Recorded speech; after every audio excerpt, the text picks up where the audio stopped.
Hello my friends and welcome back to my channel. Okay, so today I have I guess it's it's the end of year book tag, but I'm sort of using these questions just loosely to talk about my end of year reading goals. So kind of basically like a December TBR, kind of, because I'm so late getting this video up. But anyway, so these are just some books that I have to finish, that I'd like to finish reading, books I think might take me by surprise, and books that I really am excited to read. So, all right, the first question is, do you have any books that you need to finish, like books that you've already started? And boy, do I. I am really bad at this. I am so bad at starting books and then not finishing them. And I think that's largely because I'm so excited for some of these books and I want to start them, but then I end up like, there's not an audio available, so the Kindle book takes me forever to read, or the paperback takes me forever to read, or like I have to read this arc or whatever, you know, like I am really bad at starting books and not finishing them. So some of them that I really need to finish and that I may have finished even by the time this video goes up, because I'm filming it pretty far in advance, is Revive Me by J.L. Seegers. I read Restore Me earlier this year. Absolutely loved it. It's one of my favorite books of the year. 6 out of 5 stars. I thought it was fantastic. This is the second book, but it's different characters. And I've started this. I've had it started for a while, and I need to finish it because part 2 just came out, and I need to read that as well. Another book that I really want to finish is The School of Mistress. This is a historical romance. I started this like in the summer, I think.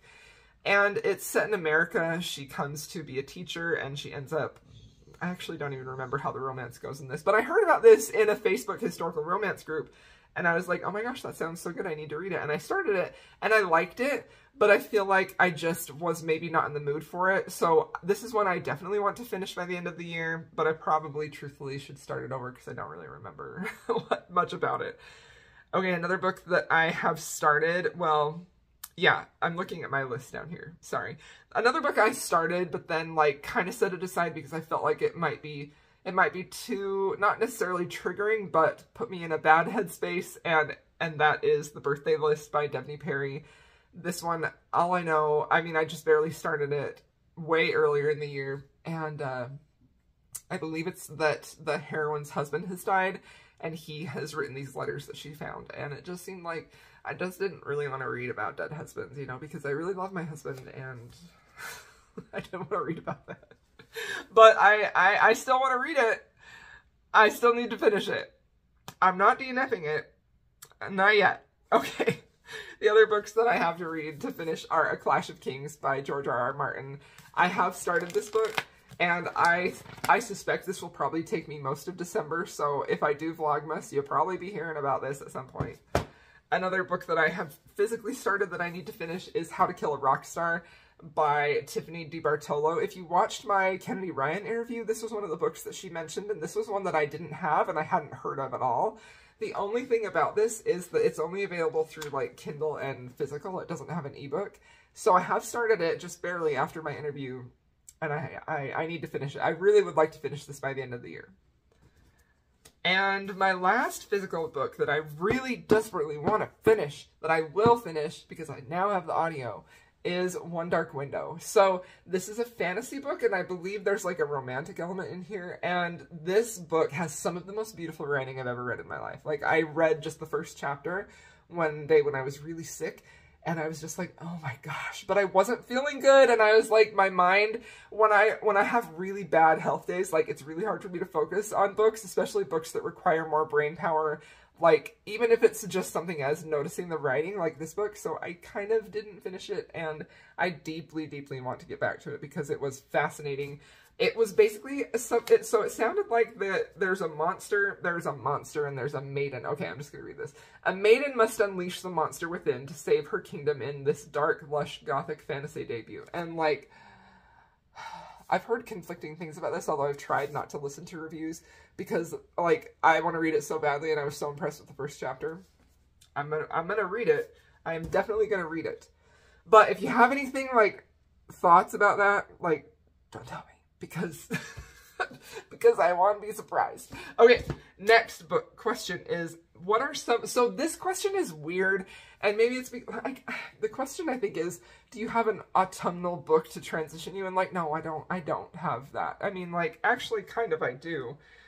I kind of do. Well, I used to have a couple of books that felt like very autumn reads that I kind of would read every few autumns. And one of them is Daughter of Smoke and Bone by Laini Taylor.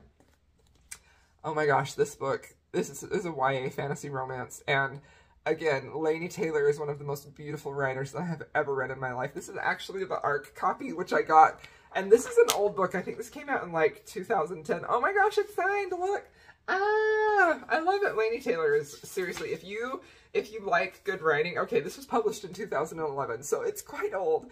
And at the time, I was reading almost exclusively YA books, and I had a blog, which doesn't exist anymore, and I was reviewing them, and that's how I got this book.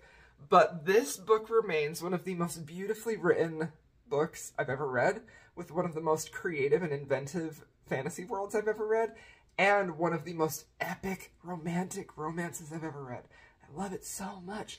And I recently have been thinking about maybe I should reread it because I love it. And actually, well, no, I've reread it since I read my ARC copy, but I also have the hardcover back there. But, you know, I would bring my ARC out because it's cool. Another book that is an autumn read that I just really, really love. Oh my gosh, look, this one is signed too, for Crystal from Maggie Stiefvater, The Raven Boys. The Raven Boys. I actually met Maggie.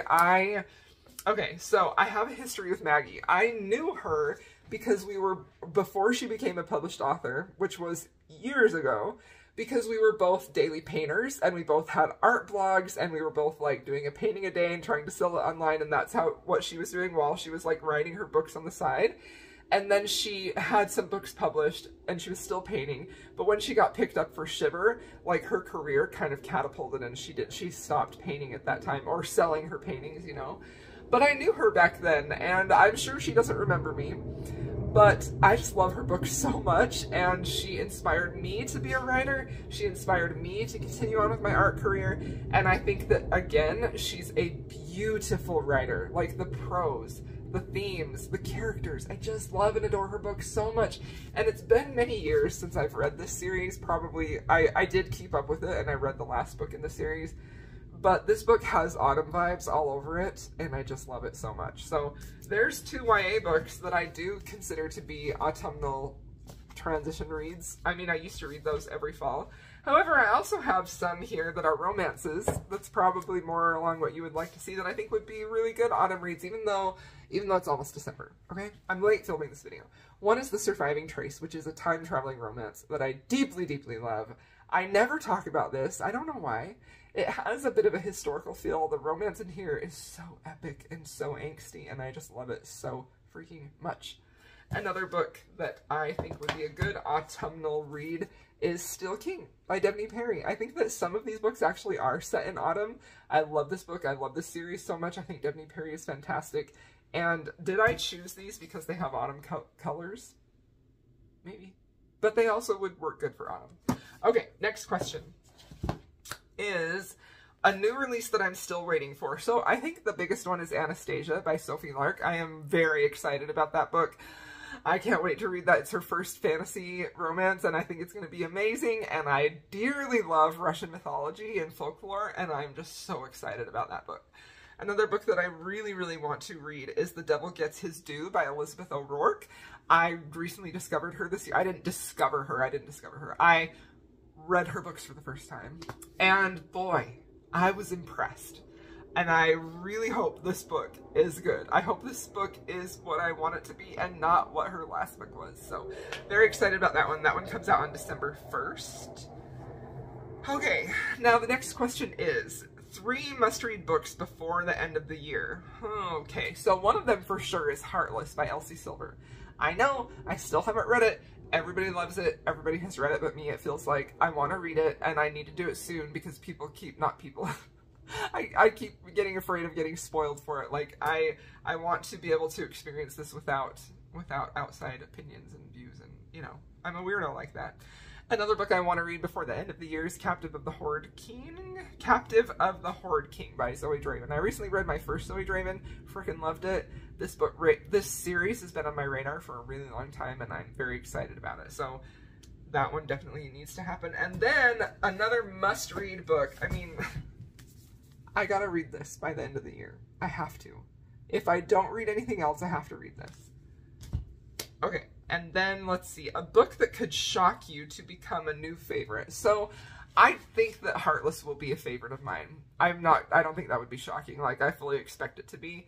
And that may be why I'm kind of putting it off, because I'm nervous that it might not hit for me as well as for others, you know, because that just kind of seems to be my pattern. But another book that I think could become a new favorite of mine is The Dark Mirror by Juliette Marillier. I'm not sure if I'm pronouncing her name right. I've heard it pronounced a bunch of different ways, but that's how I have said it. So if I am wrong, you're welcome to correct me in the comments, please. But I recently read my first Juliette Marillier book. I read Wolfskin, and I adored it. Like, one of my favorite books of the year. I'm not even kidding. It was fantastic. It felt distinctly tailored to my taste. That just was phenomenal. And the whole reason I even started reading these books is because of Jessin from Jessin Reads Romance. We were talking a lot about reading in books, like we talk every day, and she mentioned how she wanted to read a Juliette Marillier, and I believe this was the book she picked up.